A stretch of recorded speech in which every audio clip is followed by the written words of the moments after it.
Hi ನಮಸ್ತೆ ಕರುನಾಡು.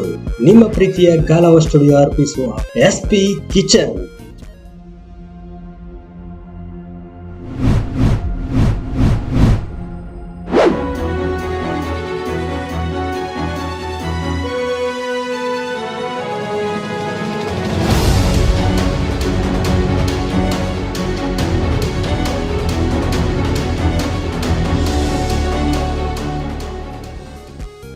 ನಮ್ಮ ಮೊಟ್ಟ ಮೊದಲ ಕಾರ್ಯಕ್ರಮ ಸಿಹಿಯಿಂದ ಶುರು ಮಾಡೋಣ.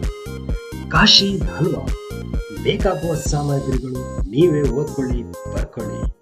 ನಾವು ಡೈರೆಕ್ಟ್ ಆಗಿ ಮಾಡೋಣ ಕಾಶಿ ಹಲ್ವಾ. ಒಲೆ ಮೇಲೆ ಕಡಿಮೆ ಉರಿಯಲ್ಲಿ ಒಂದು ದಪ್ಪ ತಳದ ಪಾತ್ರೆಯಲ್ಲಿಡಿ. ನಮ್ದು ಬಜೆಟ್ ಅಲ್ಲಿ ಇಲ್ಲ, ಸ್ವಲ್ಪ ಅಡ್ಜಸ್ಟ್ ಮಾಡ್ಕೊಳ್ಳಿ. ಬಣೆಯಲ್ಲಿರುವ ನೀರೆಲ್ಲ ಆರಿದ್ಮೇಲೆ ಸ್ವಲ್ಪ ತುಪ್ಪ ಹಾಕಿ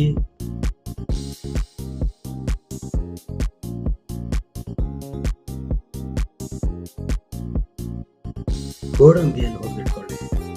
ನಮ್ದು ಬಜೆಟ್ ಕಮ್ಮಿ ಅಲ್ವಾ, ಅದಕ್ಕೆ ಸ್ವಲ್ಪನೇ ಗೋಡಂಬಿ ಇದೆ.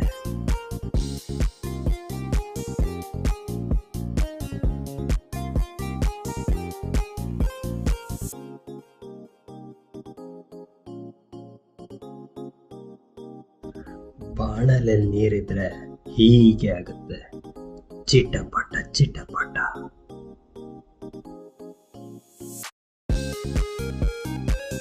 ಗೋಡಂಬಿ ಹೊರದ್ಮೇಲೆ ಸೈಡಲ್ಲಿ ತೆಗೆದಿಟ್ಕೊಳ್ಳಿ. ನೆಕ್ಸ್ಟ್ ಅದೇ ಪಾತ್ರೆಗೆ ಸ್ವಲ್ಪ ತುಪ್ಪ ಹಾಕಿ ತುರಿದಿಟ್ಕೊಂಡ ಕುಂಬಳಕಾಯಿ ತುರಿಯನ್ನ ಅದಕ್ಕೆ ಹಾಕಿ ಚೆನ್ನಾಗಿ ಬೇಯಿಸ್ಕೊಳ್ಳಿ.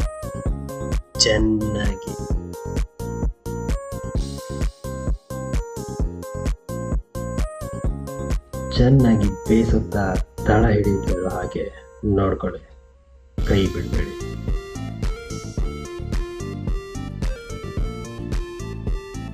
ಕುಂಬಳಕಾಯಿ ತುರಿಯುವಾಗ ಬಂದಿರೋ ನೀರಲ್ಲೇ ಬೇಯಿಸ್ಕೊಂಡ್ರೆ ತುಂಬಾ ಟೇಸ್ಟಿಯಾಗಿರುತ್ತೆ. ಅಥವಾ ನೀರು ಕಮ್ಮಿ ಆದ್ರೆ ಬೇಕಾದ್ರೆ ನೀರು ಆ್ಯಡ್ ಮಾಡ್ಕೊಳ್ಳಿ, ಬೇಯೋದು ಮುಖ್ಯ ಅಲ್ವಾ.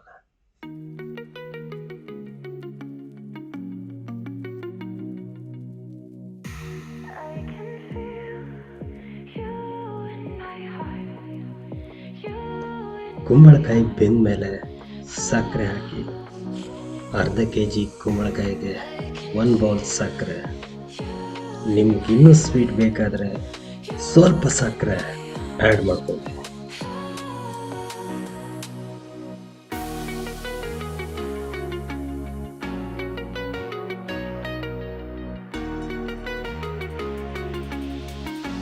ಸಕ್ಕರೆ ಎಲ್ಲ ಕರಗಿ ಚೆನ್ನಾಗಿ ಮಿಕ್ಸ್ ಆದಮೇಲೆ ಏಲಕ್ಕಿ ಪುಡಿಯನ್ನು ಹಾಕಿ. ಬೇಡ ಅಂದರೆ ಸ್ಕಿಪ್ ಮಾಡ್ಬೋದು, ಆದರೆ ಮಾಡಬೇಡಿ. ಯಾಕಂದರೆ ಏಲಕ್ಕಿ ಪುಡಿ ಕಮ್ಮರುತ್ತೆ.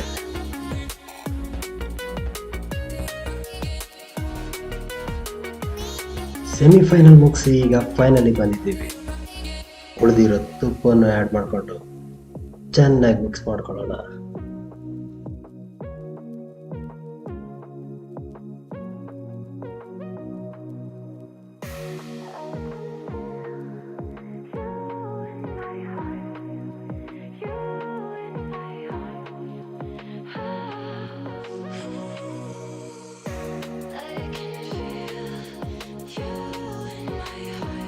ಇನ್ನೇನಿದೆ ಕೆಲಸ, ಆವಾಗಲೇ ಹುರಿದಿಟ್ಕೊಂಡಿರೋ ಗೋಡಂಬಿ ಹಾಕಿ ಸ್ವಲ್ಪ ಕಲಸಿ ಇಳಿಸ್ಬೇಕು.